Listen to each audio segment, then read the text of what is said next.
में हमारे statistical technique हम सीखेंगे और आज हम सबसे पहले शुरुआत करेंगे हमारे टी टेस्ट से कि टी टेस्ट क्या होता है। टी टेस्ट के बारे में हम डिस्कस करने जा रहे हैं। इसमें हम स्टैटिस्टिकल सिग्निफिकेंस समझेंगे, साइकोलॉजिकल रिसर्च के बारे में वो भी समझते हैं। देखो, सबसे पहले समझो कि ना टी टेस्ट होता क्या है, ठीक है, ये कैसे यूज़ होता है, ठीक है, और इसके किस तरह के ना मॉडल क्वेश्चंस यूपीएससी पूछता है उसके बारे में भी हम डिस्कस करेंगे। टी टेस्ट के लिए ध्यान रखना, ये मोस्ट फंडामेंटल स्टैटिस्टिकल टूल है साइकोलॉजिकल रिसर्च में। पैरामीट्रिक टेस्ट है, आप इसमें बहुत सारे ग्रुप्स को ऑब्जर्व कर सकते हो, वेरिएशंस को चेक कर सकते हो, ठीक है। अब हम ना इस टेस्ट के बारे में डिटेल लेते हैं कि कैसे कैसे ये बना। ध्यान रखना, ये जो टेस्ट है ना, इसको डेवलप किया गया था टी टेस्ट को विलियम गॉसेट के द्वारा। किसके द्वारा? विलियम गॉसेट के द्वारा इसको किया गया था। इसमें क्या करते हैं हम, इसमें ना हम अंडरस्टैंड करते हैं कि प्राइमरी पर्पस क्या है, की एडवांटेजेस क्या है, स्टैटिस्टिकल फाउंडेशंस क्या है, इसके बारे में पूरा होता है। यानी एक टेस्ट है, इसमें आपको थोड़ा सा स्टैट्स भी यूज़ करना पड़ता है।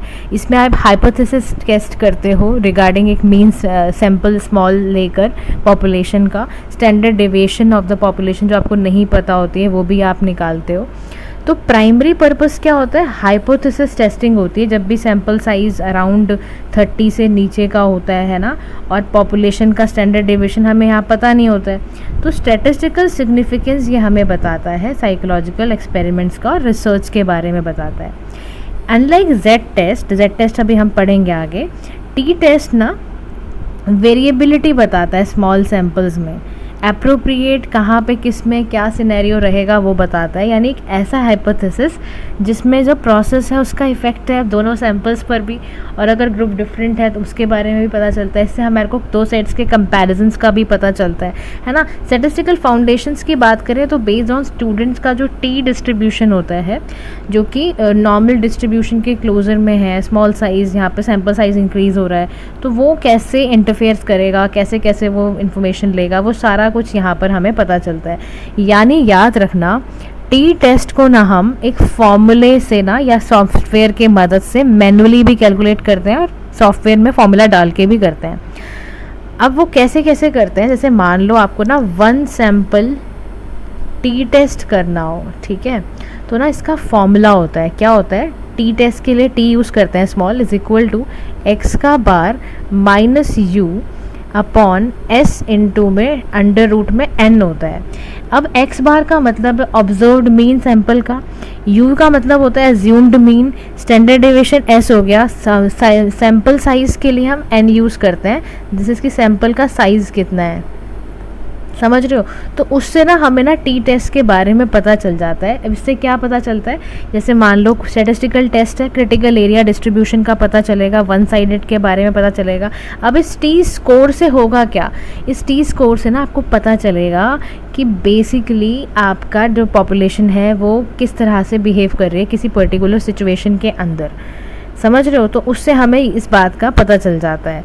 अब आगे यहाँ पर ये क्या कह रहा है कि ना टेस्ट के टाइप्स मैंने आपको बताया, 1 सैम्पल साइज टी टेस्ट क्या होता है। यहाँ पर आप एक सिंपल मीन निकाल रहे हो टू नो पॉपुलेशन मीन। मान लो आप ना टेस्ट कर रहे हो IQ score of psychology student, ना जनरल पॉपुलेशन से थोड़ा डिफर होता है और मीन उसका 100 है, तो फॉर्मूले में सैम्पल मीन लगाया, हाइपोथाइज्ड पॉपुलेशन मीन, स्टैंडर्ड एरर, ये सब से आपको पता चल जाता है। तो अभी इसी के साथ ना एक इंडिपेंडेंट सैम्पल टी टेस्ट होता है। यहाँ पर हम 2 इंडिपेंडेंट ग्रुप्स को कंपेयर करते हैं, एक कंपेयरिंग ट्रीटमेंट होता है, कंट्रोल ग्रुप होता है, और इक्वल वेरिएंस में निकाल के हम ना निकालते हैं पूरा इस टेस्ट को अच्छे से करके। इसमें क्या होगा अब आप समझ रहे हो, जैसे मान लो कि ना सैम्पल ए को हमने एज्यूम किया है टू कम फ्रॉम पॉपुलेशन ने एंड सब्जेक्ट टू इन सब जो सैम्पल बी है वो हमने निकाला पॉपुलेशन बी से, फिर एज्यूम करके दोनों के बीच में क्या क्या वेरिएशंस हैं वो सारा हम निकालते हैं। ऐसे ही एक पेयर्ड सैम्पल टी टेस्ट होता है जिसमें हम ना दोनों पार्टिसिपेंट को मेजरमेंट करते हैं, प्री पोस्ट इंटरवेंशंस निकालते हैं, इंडिविजुअल डिफरेंसेस को निकालते हैं, ये सारी चीज़ें करते हैं। तो बात समझ रहे हो, इस तरह से ना हम ना इन पूरे टेस्ट्स में ये क्या करते हैं, अलग अलग टेस्ट में हमने निकाला। अब जैसे देखो यहाँ पर ना एक इंडिपेंडेंट सैम्पल टी टेस्ट में एग्जाम्पल दो, क्योंकि हम दो इंडिपेंडेंट ग्रुप्स को कंपेयर कर रहे हैं ना, तो एग्जाम्पल के तौर पर does our new teaching method improve exam score compare to traditional method.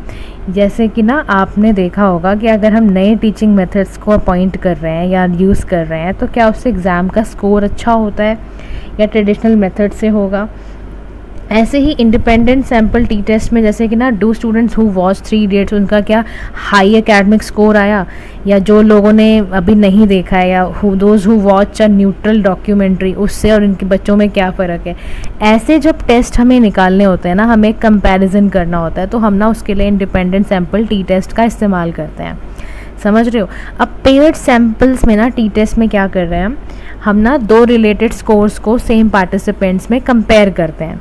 जैसे एंजाइटी का लेवल जानना है मुझे, है ना, बिफोर और आफ्टर माइंडफुलनेस ट्रेनिंग से पहले क्या था, बाद में क्या है। या क्लिनिकल हम ना थेरेपी देते हैं ना, जैसे कोई कंपेयर करना है डिप्रेशन का स्कोर पेशेंट में, जब सीबीटी नहीं करते हैं हम, एक टेस्ट होता है, थेरेपी होती है बेसिकली। इसमें ना हम ना हर तरह से थेरेपी देते हैं उसको, biologically, psychologically, cognitive behavioural therapy होता है। आने वाले हम ना दिनों में सारी थेरेपीज़ को भी डिस्कस करेंगे। तो सीबीटी थेरेपी से क्या होता है, उसका कंपैरिजन अगर हमें करना है कि पहले कैसा था, अब इस पर कोई असर पड़ा कि नहीं पड़ा, तो ये सब भी हमें पता चल जाता है। या जैसे मैंने बोला एंजाइटी का लेवल जानना है, माइंडफुलनेस या मेडिटेशन कराने के बाद कैसा था, अभी कैसा है, इस सब का पता चल जाता है हमें। अब ना टी टेस्ट की ना वैलिडिटी की ना जब भी हम लेते हैं कि टी टेस्ट कितना वैलिड बनाया है आपने, उसके लिए ना कुछ अजम्पशंस होती हैं जो बहुत असेंशियल हैं।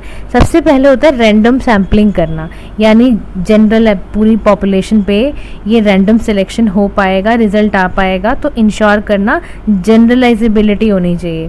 फिर नॉर्मल डिस्ट्रीब्यूशन, यानी डेटा जो है ना वो अप्रोप्रिएट होना चाहिए, नॉर्मली अप्रोक्सीमेट होना चाहिए और आपका मॉडरेट होना चाहिए। इंटरवल रेशियो स्केल की बात करें तो डेटा कॉन्टिन्यूअस होना चाहिए, मीनिंगफुल न्यूमेरिकल डिफरेंसेस को भी निकालने वाला होना चाहिए। फिर होमोजेनिटी ऑफ वेरिएंस की बात करते हैं इंडिपेंडेंट ग्रुप्स पे, वो भी जाता है। लाइक फॉर इंडिपेंडेंस है, दोनों के दोनों में इक्वल वेरिएंसेस आने चाहिए, इसे लिवीन टेस्ट ने वेरीफाई करा है।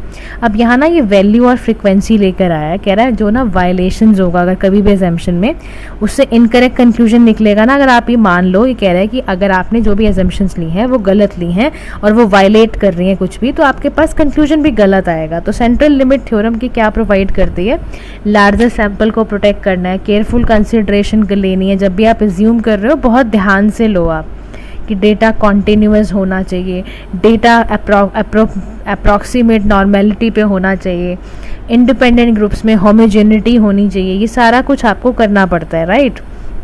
अब टी टेस्ट जब आप बना रहे हो तो उसका प्रोसीजर होता है, सबसे पहले आपको फॉर्मुलेट करना है हाइपोथेसिस, यानी कि हाइपोथेसिस में नल वर्सेस आपका आता है ऑल्टरनेटिव, ठीक है। ऑल्टरनेटिव हाइपोथेसिस, नल हाइपोथेसिस, दोनों को आप करोगे। चोज 1 टेल्ड और 2 tailed test based research questions, ठीक है। नेक्स्ट होता है सेट सिग्निफिकेंस लेवल, ताकि जैसे इसका कुछ भी आप रख दो, जैसे मान लो टिपिकली इसमें आपने सेट लिया, सिग्निफिकेंट लेवल लिया 0.05 का ले लिया, तो इसमें क्या दिखा रहा है कि 5% चांस है कि टाइप 1 एरर हो सकता है। मोस्ट स्ट्रिंजेंट लेवल क्या है, 0.01 use for critical decisions. Next आता है कैलकुलेट करना है हमें टी स्टैटिस्टिक, हमें यूज़ करना है, यानी कि फॉर्मूला डिपेंड किस पे करेगा, टेस्ट टाइप पे डिपेंड करेगा। नेक्स्ट क्या आता है हमारा, डिसीजंस लेना है, डिटरमिन करना है क्रिटिकल वैल्यू, रिजेक्ट और फेल टू रिजेक्ट क्या होना है, टी डिस्ट्रीब्यूशन जो टेबल है वो कितनी अप्रोप्रिएट है, डिग्री ऑफ फ्रीडम उसमें कितनी है, वो सारा का सारा अपना डिसीजन वगैरह लोगे, क्रिटिकल वैल्यू उसकी कंपेयर करोगे, टी डिस्ट्रीब्यूशन टेबल में पूरी चेक करोगे, पूरा हाइपोथेसिस इसका चेक करोगे एंड देन बनाओगे। फिर रिपोर्ट भी करना है इफेक्ट साइज को देख के ना कितना बना है। अभी कह रहे हैं देखो, अगर आप ना इसका साइकोलॉजी में रियल वर्ल्ड एप्लीकेशन देखते हो टी टेस्ट का तो बहुत ज़्यादा है। कह रहा क्लिनिकल साइकोलॉजिस्ट यूज़ करता है, मैंने अभी बताया ना आपको सीबीटी की, जब भी वो सीबीटी करता है तो वो चेक करता है कि यार कितना, क्या कोई भी थेरेपी का इफेक्टिवनेस जानने के लिए आपको टी टेस्ट परफॉर्म करना ही पड़ेगा, टी टेस्ट आपको निकालना ही पड़ेगा। और नेक्स्ट होता है आपका एजुकेशनल साइकोलॉजी, यानी जब भी आप टेस्टिंग कर रहे हो ना, नए टीचिंग मेथड आपके ठीक रहे क्या रहे, या टीचिंग मेथड मेथड है, या मान लो जेंडर डिफरेंसेस हमें एनालाइज करने हो तो वो भी हम ना अपने सैम्पल टी टेस्ट से कर सकते हैं। ऐसे ही सोशल साइकोलॉजी होती है, किसी को प्रिजुडिस को रिड्यूस करना कोई भी, है ना, और आफ्टर डाइवर्स ट्रेनिंग प्रोग्राम्स, तो हमें ये भी देखना कि इंडिविजुअलिस्टिक कल्टिविस्टिक वो कितना वो रहता है। अब यहाँ पर वो ना एक बात कह रहा है बॉलीवुड केस स्टडी के साथ, मैं आपको बता रही हूँ कि मान लो इसकी पूरी मेथडोलॉजी कैसे होती है। डिज़ाइन कर रहे हो ना आप T test, independent sample T test लिया एक्सपेरिमेंटल कंट्रोल ग्रुप के लिए, 60 अंडर ग्रेजुएट स्टूडेंट है, रेंडमली आपने 2 ग्रुप्स बनाए 30-30 के और उनको पकड़ा दिया। प्रोसीजर क्या है, एक्सपेरिमेंटल ग्रुप को आपने 3 इडियट्स मूवी दिखवाई, कंट्रोल ग्रुप को बोला कोई न्यूट्रल डॉक्यूमेंट्री दिखाई, pre post motivation score measurement करे स्टैंडर्डाइज एकेडमिक मोटिवेशन स्केल्स के थ्रू, और उसके बाद स्टैटिस्टिकल एनालिसिस का रिजल्ट बना के दे दिया कि इसमें ना ये रिजल्ट होगा, D 0.2 अगर लाइक आ रहा है, अगर ऐसे T 58 है तो उसका स्कोर माना जाता है 3.47, कोहेंस में उसका स्कोर ये होगा। तो कंक्लूजन में लिखना है कि सिग्निफिकेंट इंक्रीज हुआ मोटिवेशन स्कोर्स में, समझ रहे हो, मोटिवेशन स्कोर काफ़ी बढ़ा हुआ आया था, हाइपोथेसिस काफ़ी सपोर्टिंग थी, इंस्पिरेशनल मूवी की देखने से बच्चों का मोटिवेशन बढ़ता है। तो बॉलीवुड मोटिवेशन में हमने बता दिया कि डी जो हो गया वो क्या हो गया 0.89 हो गया। तो कोहेन में ध्यान रखना, मैं एक बात कोहेन की थ्योरी बता देती हूँ। कोहेन में क्या होता है, अगर मान लो डी स्क्वायर 0.2 है यानी कि स्मॉल इफेक्ट पड़ा है, ठीक है, ये टेबल्स होती हैं, साइकोलॉजिकल टेबल होती है, इतना ध्यान रखो। 0.5 अगर यही स्कोर आया था इसका मतलब है मीडियम इफेक्ट पड़ा है, और अगर स्कोर हमारा 0.8 से आगे चला जाता है तो उसको कहा जाता है लार्ज इफेक्ट पड़ा है। समझ रहे हो ये सारी बातें। अब यहाँ पर आपको समझ आ गया। अब इसी पे ना यहाँ पर इसने बता भी दिया है, does watching inspirational movies like 3 idiots सारे ज़मीन पर उससे एकेडमिक मिलता है। तो रिसर्च क्वेश्चन ये था, इसका जवाब आपको ये सारा दिया हुआ है, ये मेथोडोलॉजी है रिसर्च करने की। अब यहीं पर उसने बताया हुआ है स्मॉल इफेक्ट के बारे में, जो मैं आपको अभी समझा रही थी। कोहेन का डी स्क्वायर क्या बताता है, 0.5 क्या बताता है, 0.8 क्या बताता है, 95% अगर आ रहा है तो उससे क्या पता चल रहा है। तो इफेक्ट साइज जो होता है वो साइकोलॉजिकल स्टडी में बहुत इंपॉर्टेंट है। कोहेन का फॉर्मूला D = M1 - M2 होता है, उसके बाद स्टैंडर्ड डिविएशन यूज़ होता है। तो कॉन्फिडेंस इंटरवेंशन लेवल आपको बताता है, इससे इंटरप्रिटेशंस वगैरह अच्छी निकलती हैं। अब नेक्स्ट जो हमारा क्वेश्चन है वो क्वेश्चन क्या है हमारा, discuss the 3 basic condition for using T test of significance हमें यूज़ करना है, और 5 हमें डिफरेंट यूजेस बताने हैं टी टेस्ट के, एग्जाम्पल देके साइकोलॉजिकल रिसर्च की। इसका सबसे पहले ना आपका इंट्रो पार्ट होता है। देखो लिखना कैसे है, ये 15 मार्क्स का गाइज अगर क्वेश्चन आएगा और यूपीएससी ने दिया हुआ है, इसका मॉडल आंसर समझो कैसे लिखना है। 2 या 3 मार्क्स में आपको टी टेस्ट सबसे पहले डिफाइन करना है, बताना है कि गॉजेट का, विलियम गॉजेट का कंट्रीब्यूशन था, टी टेस्ट क्यों प्रेफर किया जाता है ओवर जेड वाले टेस्ट से। तो आप सबसे पहले इसका आंसर देना कि देखो स्टैटिस्टिकल मेथड है, पेन नेम था स्टूडेंट का विलियम गॉजेट, उसके ऊपर रखा गया था, बहुत यूज़फुल है। स्मॉल सैम्पल साइज, जहाँ पर भी साइज़ 30 के नीचे का होता है, पॉपुलेशन का स्टैंडर्ड डेविएशन नहीं पता होता है, तो वो यूज़ किया जाता है इससे, ठीक है ना। फिर जेड टेस्ट के अनलाइक टी टेस्ट बहुत फ्लेक्सिबल होता है, इसीलिए यूज़ करते हैं हम, समझ रहे हो ना, क्योंकि जेड टेस्ट इतना फ्लेक्सिबल नहीं होता है। अब अगर आप देखो ये पैरामेट्रिक टेस्ट होता है और इसमें पॉपुलेशन स्टैंडर्ड का पता होता है, तो ये नॉर्मल डिस्ट्रीब्यूशन पे बना होता है, बेल कर्व पे, रादर देन टी जो डिस्ट्रीब्यूशन अभी आपने देखा उसका अलग होता है, ठीक है ना। अब जब प्रिसाइज डेटा हो तो हम उसको यूज़ करते हैं जेड टेस्ट को, लेकिन अगर हमारे पास डेटा काफ़ी बड़ा होता है तो उसमें हम टी टेस्ट का इस्तेमाल करते हैं, क्योंकि टी टेस्ट बहुत फ्लेक्सिबल है, रियल लाइफ सिचुएशन में बहुत अच्छा है। जैसे मान लो इमेजिन करो टेस्टिंग यूज़ कर रहे हो, नई थेरेपी से डिप्रेशन कम हुआ कि नहीं हुआ, तो you don't have 1000 of patient, just 20 लो आप, वहाँ पे टी टेस्ट आपको यूज़ कर लेना है, समझ रहे हो। एग्जाम्पल आपको ज़्यादा कोट करना है। फिर 3 बेसिक कंडीशंस बताना, random sampling, normal distribution assumption क्या होता है, होमोजेनिटी को आपको इसमें एक्सप्रेस करना पड़ेगा कि वो क्या होता है, ये समझ रहे हो आप मेरी बात को। तो इसमें आपको ये सारा कुछ बताना पड़ेगा कि ये basically how you are basically tackling this answer. इसमें आपको एलैबोरेट करना गाइज आना ही चाहिए, बिना एलैबोरेट किए आपको ये आंसर पूरी तरह से नहीं ठीक बैठेगा, ठीक है ना। तो ये आप समझ गए, इसमें क्या क्या लिखोगे। सबसे पहले इसका आपने ये भी बताना है कि इसमें रैंडम सैम्पलिंग क्या है, अच्छे से एलैबोरेट करके इनके कॉन्सिक्वेंसेस क्या होते हैं असेम्पशंस के। अगर ये वायलेट करोगे तो अभी हमने देखा था ना, वो डायग्राम भी बनाया था कि वायलेट करने से क्या होगा। रैंडम सैम्पलिंग का पूरा मीनिंग लिखना कि रैंडमली टारगेट पॉपुलेशन से निकाला जाता है। जैसे मान लो कि हमने रैंडमली एक क्लास से पार्टिसिपेंट्स को बुलाया और चेक करा मेमोरी इन्हेंसमेंट टेक्निक से इनके ऊपर क्या इफेक्ट पड़ता है। फिर नॉर्मल डिस्ट्रीब्यूशन एजम्पशन बताना कि पॉपुलेशन को ड्रॉ करते हैं अप्रॉक्सीमेटली। ऐसे मान लो एक इंटेलिजेंस टेस्ट का स्कोर जानना है, should be normally distributed around the mean. Homogeneity of variance में आप ये समझाना कि है ना, एंजाइटी का लेवल आपको चेक करना है मेल और फीमेल स्टूडेंट्स का, तो spread of scores in both group should be similar होने चाहिए, वो आपने बता दिया। फिर आपने ये सारा कुछ बता दिया, इनके एजम्पशंस बता दिए आपने। अब टी टेस्ट का यूज़ कहाँ कहाँ है, ये 5 से 6 नंबर का है। इसमें आप बताना प्री पोस्ट इंटरवेंशन स्टडीज़ करनी पड़ेंगी। प्री पोस्ट कैसे वाली करनी पड़ती है, तो यहाँ पर ना इसके लिए होता है हमारा पेयर्ड, सॉरी स्पेलिंग गलत हो गई, इसके लिए आपको करना पड़ेगा, सब लिखना पड़ेगा पेयर्ड टी टेस्ट के बारे में, यानी प्री पोस्ट इंटरवेंशन स्टडीज़। जैसे अभी हमने की थी ना कि पार्टिसिपेंट सेम को बिफोर आफ्टर, जैसे हमने सीबीटी थेरेपी वाला किया था, वो लिखना। फिर नेक्स्ट लिखना इसमें एक्सपेरिमेंटल वाला, experimental versus control group independent T test, जहाँ पे आप 2 इंडिपेंडेंट ग्रुप्स को कंपेयर कर रहे हो, एकेडमिक परफॉर्मेंस कंपेयर कर रहे हो स्टूडेंट्स की नए मेथड और ट्रेडिशनल मेथड से। ठीक है, यही बता दिया, प्री पोस्ट बता दिया, जेंडर डिफरेंसेस बताना है और आपको ये बताना है। देखो सबसे पहले ना क्लिनिकल इफेक्टिवनेस समझ लो। इसमें इवेलुएट करना ट्रीटमेंट के आउटकम, जैसे मान लो आपको न्यू ड्रग्स के बारे में जानना है कि इसका रिएक्शन टाइम कितना रिड्यूस हुआ है कंपेयर टू प्लेसिबो ग्रुप से। जेंडर डिफरेंसेस में मान लो इंडिपेंडेंट टी टेस्ट देना, एनालाइज करना है मान लो आपको कि मेल और फीमेल स्टूडेंट जो हैं उनका लेवल ऑफ टेस्ट एंजाइटी कितनी रहती है। क्रॉस कल्चरल स्टडीज़ में क्या करोगे, इंडिपेंडेंट टी टेस्ट का इस्तेमाल करना, सोशल साइकोलॉजी का कल्चरल ग्रुप बैठाना। जैसे मान लो आपको कंपेयर करना है scores of student from individualistic versus collective culture से, यानी वेस्टर्न और अपना ईस्टर्न कल्चर को आप कंपेयर कर देना। ठीक है ना, तो वो क्रॉस कल्चरल स्टडी हो जाएगी। कंक्लूजन में क्या लिखोगे, कंक्लूजन में इसकी इंपॉर्टेंस बतानी है, यानी टी टेस्ट के बारे में लिखना मोस्ट वाइडली अप्लाइड टूल है साइकोलॉजिकल रिसर्च में। 3 बेसिक कंडीशंस पे काम करता है, random sampling, normal distribution, homogeneity of variance पे काम करता है। रिसर्चर को एक वैलिड इन्फ्रेंस मिल जाता है, क्या मिल जाता है, वैलिड इन्फ्रेंस मिल जाता है, हर जगह इस्तेमाल है, क्लिनिकल, एजुकेशनल, सोशल साइकोलॉजी में। लिमिटेशन इसकी ये है कि इसमें साइज कम होता है, नॉन पैरामीट्रिक टेस्ट है, कई बार ये assumptions वायलेट कर जाता है।